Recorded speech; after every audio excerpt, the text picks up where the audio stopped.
Faly miaraka amintsika indray ao anatin'izao fampitondrana ambavaka izao. Koa asaiko ampitiavana ary ianao fa hanomboka izany isika. Raha tsara indrindra izay any an-danitro misaotra anao izahay no tombotsoa izay mbola omenao anay afaka manatanteraka ity fiara-mivavaka ity.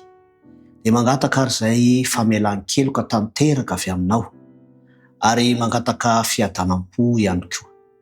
Tondrambavaka manokana ny Madame Edvise izay eo ampanatanterana foto-drafitrasa amin'izao fotoana izao. Tompo malalo, efa natomboka izany. Koa mino sy matoky izahay fa hidiranao an-tsehatra hatrany tahaka ny tany amin'ny voalohany mba ho tontosa hatramin'ny farany. Toy izany ihany koa ny tondrana-bavaka manokana fiarovana ho an'ny fianakaviany izany mpanomponao izany. Eo ny zanany izay miasa any ivelany dia angatahana manokana Tompo ny fafahana mahazo antoka fa mita ary miaro izany zanakao izany ianao. Sitraka indrindra raha mba ahatsapa fiadanam-po ny mpanomponao amin'ny fiankinana tanteraka aminao satria fantatray Tompo fa manao zava-dehibe amin'ny fiainan'izany mpanomponao izany ianao.